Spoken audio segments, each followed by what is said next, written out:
Hey, good morning everyone. It's Retro DM Ray. Hey, it's a good Tuesday morning to you. It's beautiful here in North Carolina. Hope you all are making it through well on your weather wherever you might be located around the U.S. or around the world.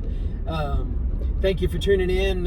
Again, if you like this kind of content, please give me a like. That's a thumbs up.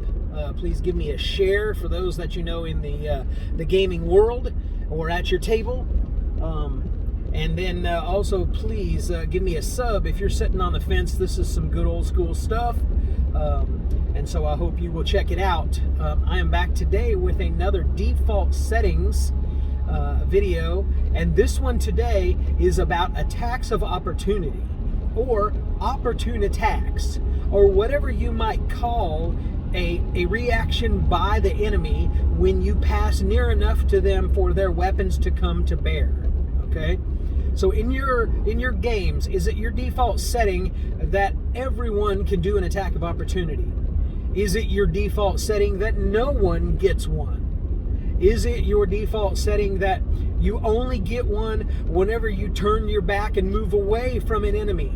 And there are variations on that theme. So just assess that for yourself. Put some stuff in the comments. I'd really appreciate that. And also, just FYI, to let you know, Shadowdark RPG does something interesting with this idea as well, although it is not exactly spelled out in the book in the way that I'm stating, like attack of opportunity or opportune attack or attack upon retreat or flee, or those kinds of things. It's not exactly stated in that way. The way it is stated is that it's talking about movement in the Shadowdark RPG, and you may move up to near approximately 30 feet on your given turn, and you may break that up however you wish. Sorry about that, I'm driving right now.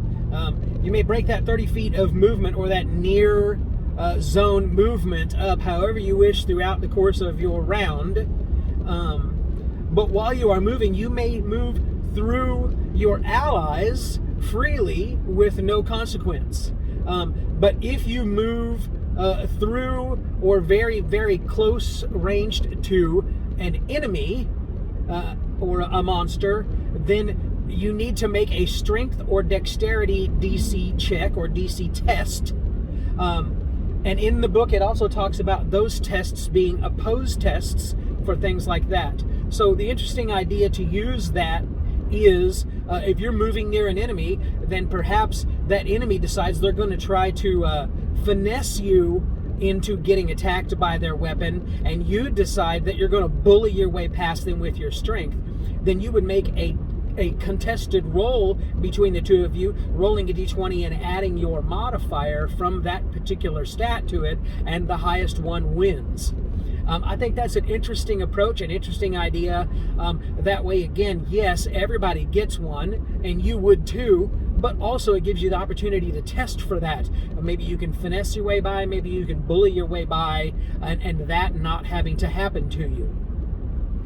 The ability to move freely through allies' squares or allies' spaces is something Chris Gonnerman talks about in his Basic Fantasy RPG as the way he runs it, and other systems do as well. So I just thought I would share that with you today very briefly. Think about that and discuss that in the comment section. I'd love to hear what you have to say about that or other variations on that theme. And again, thanks a lot for tuning in today. I hope you take care. God bless, prosper, and good gaming. Later.